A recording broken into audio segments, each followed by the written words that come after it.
Anak-anak, sebelum kita mulai pembelajaran IPS pada pagi hari ini, kita simak dulu protokol kesehatan 3M berikut ini ya. Mohon disimak. Ayo lakukan 3M dalam keseharianmu. Yang pertama, menggunakan masker jika keluar rumah. Lalu yang kedua, mencuci tangan memakai sabun seperti ini ya, minimal 6 detik.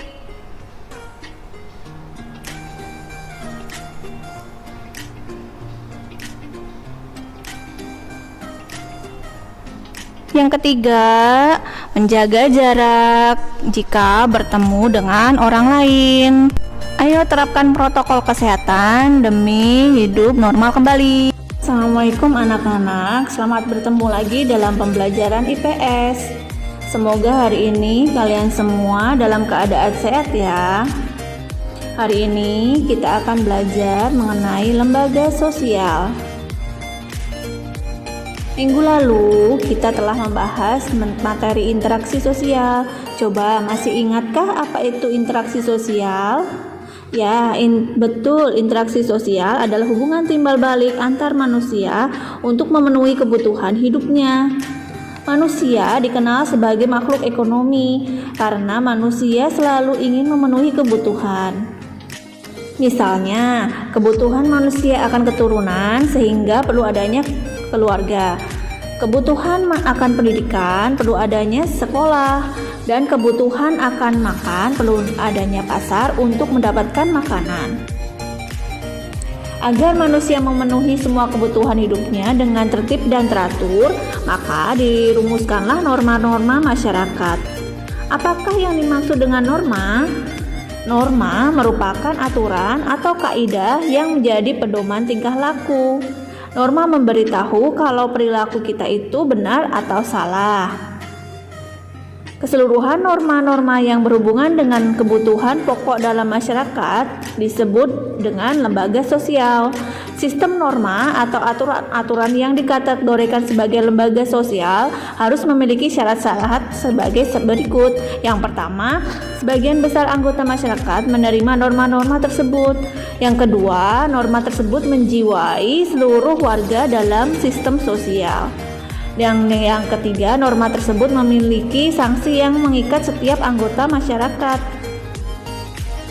Di dalam masyarakat dikenal adanya 4 tingkatan norma, yaitu cara, kebiasaan, tata kelakuan, dan adat istiadat. Yang pertama, cara atau usage. Cara merupakan suatu bentuk perbuatan tertentu yang dilakukan individu dalam suatu masyarakat tetapi tidak secara terus-menerus. Penyimpangan dalam norma cara ini tidak akan mendapatkan hukuman berat. Sanksi yang diberikan hanya berupa celaan dan teguran. Contohnya, orang yang bersendawa setelah makan ditegur karena dianggap melakukan perbuatan yang tidak sopan. Yang kedua, kebiasaan atau false way. Kebiasaan adalah perbuatan yang dilakukan secara berulang-ulang dalam bentuk yang sama. Contohnya, kebiasaan memberi hormat kepada orang yang lebih tua usianya. Bagi mereka yang melanggar akan dikenakan sanksi sosial berupa teguran atas penyimpangan terhadap kebiasaan tersebut. Yang ketiga, ada tata kelakuan atau mores. Tata kelakuan atau mores merupakan aturan yang diterima oleh masyarakat dan aturan tersebut dijadikan sebagai alat pengawas atau alat kontrol oleh masyarakat kepada seluruh anggotanya. Contohnya, pelanggar lalu lintas akan dikenai sanksi oleh polisi berupa pemberian surat tilang. Yang keempat, adat istiadat atau custom. Adat istiadat merupakan sebuah aturan yang secara turun-temurun yang berlaku di daerah tertentu. Sanksi atas pelanggaran adat istiadat dapat berupa pengucilan atau dikeluarkan dari masyarakat. Di masyarakat, lembaga sosial memiliki fungsi sebagai berikut. Yang pertama, memberikan pedoman bagi anggota masyarakat. Yang kedua, menjaga keutuhan masyarakat yang bersangkutan. Yang ketiga, memberikan pedoman masyarakat untuk mengadakan pengendalian sosial atau kontrol sosial. Lembaga sosial yang ada di dalam masyarakat terbagi menjadi 5. Yang pertama, lembaga keluarga, yang kedua, lembaga agama, yang ketiga, lembaga ekonomi, yang keempat, lembaga pendidikan, yang kelima, lembaga politik. Mari anak-anak kita bahas satu persatu lembaga-lembaga sosial tersebut. Yang pertama, lembaga keluarga. Keluarga merupakan unit sosial yang terkecil dalam suatu masyarakat yang terdiri dari ayah, ibu, dan anaknya. Lembaga keluarga memiliki fungsi yang pertama, fungsi reproduksi. Artinya, dari pernikahan diharapkan akan memberikan keturunan. Yang kedua, fungsi proteksi atau perlindungan. Keluarga memberikan perlindungan kepada anggotanya, baik perlindungan fisik maupun yang bersifat kejiwaan, sehingga di dalam keluarga terdapat rasa aman. Yang ketiga, fungsi ekonomi. Pada umumnya, dalam sebuah keluarga, ayah merupakan kepala keluarga yang memiliki kewajiban memenuhi kebutuhan ekonomi anak-anaknya. Selanjutnya, ada fungsi sosialisasi. Keluarga dapat membentuk kepribadian anak agar menjalankan kehidupan yang sesuai dengan nilai dan norma dalam masyarakat. Yang kelima, fungsi afeksi. Keluarga berfungsi untuk memberikan kasih sayang dan perhatian pada anak-anaknya. Yang keenam, fungsi pengawasan sosial. Setiap anggota keluarga pada dasarnya saling kontrol atau saling mengawasi karena memiliki tanggung jawab dalam menjaga nama baik keluarga. Dan terakhir, fungsi pemberian status. Melalui lembaga perkawinan, seseorang akan mendapatkan status atau kedudukan yang baru di dalam masyarakat. Otomatis dia akan diperlakukan sebagai orang dewasa yang mampu bertanggung jawab kepada diri sendiri, keluarga, anak-anak, dan masyarakat. Yang kedua ada lembaga agama. Lembaga agama adalah suatu sistem yang mengatur tingkah laku manusia yang berkaitan dengan kehidupan keagamaan.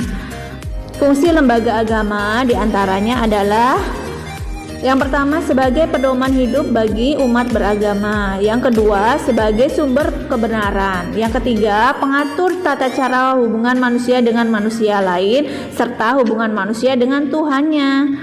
Selanjutnya, fungsi lembaga agama adalah sebagai prinsip benar atau salah. Yang ketiga ada lembaga ekonomi. Lembaga ekonomi bagian dari lembaga sosial yang mengatur tata hubungan antar manusia dalam pemenuhan kebutuhan yang hidup sehari-hari. Fungsi dari lembaga ekonomi yang pertama, memberi pedoman dalam mendapatkan bahan pangan. Yang kedua, memberi pedoman dalam melakukan suatu pertukaran barang atau barter.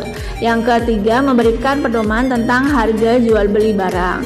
Selanjutnya, lembaga ekonomi memberi pedoman bagaimana menggunakan tenaga kerja, cara pengupahannya, dan cara pemutusan hubungan kerja atau PHK. Yang keempat, lembaga pendidikan. Lembaga pendidikan adalah lembaga yang atau tempat berlangsungnya proses pendidikan yang dilakukan dengan tujuan untuk mengubah tingkah laku individu ke arah yang lebih baik melalui interaksi dengan lingkungan sekitar. Fungsi manifest lembaga pendidikan pertama, mempersiapkan anggota masyarakat agar bisa mencari nafkah. Yang kedua, mengajarkan peranan dan tanggung jawab yang harus dilakukan dalam masyarakat. Yang ketiga, mengupayakan tenaga pembangunan yang terlatih, terdidik, dan terampil. Yang keempat, menanamkan nilai dan norma di lingkungan masyarakat. Sementara fungsi laten dari lembaga pendidikan adalah yang pertama, mengurangi pengendalian orang tua terhadap anak. Yang kedua, mengajarkan peserta didik untuk dapat bersikap kritis dan berpikir positif. Yang terakhir ada lembaga politik. Lembaga politik adalah suatu sistem yang berkaitan dengan penyelenggaraan pemerintahan dan negara. Fungsi lembaga politik yang pertama, memelihara ketertiban di dalam negeri. Yang kedua, mengusahakan kesejahteraan umum. Contohnya, pengadaan dan distribusi pangan, sandang, papan, pendidikan, dan kesehatan. Nah, setelah kalian menyimak materi dari Miss Rina tadi, Miss Rina akan memberikan tugas kerjakan latihan 6.2 dan aktivitas 6.5 di halaman 139. Kalian kerjakan di buku tulis ya, seperti biasa, foto jawabannya dan kirim ke WA Miss Rina. Miss Rina tunggu hari ini sampai jam 4 sore ya. Tetap semangat belajar, tetap jaga kesehatan, dan jangan lupa like and subscribe video Miss Rina berikut ini. Oke, selamat siang. Miss Rina akhiri, wabillahi taufik wal hidayah. Wassalamualaikum warahmatullahi wabarakatuh.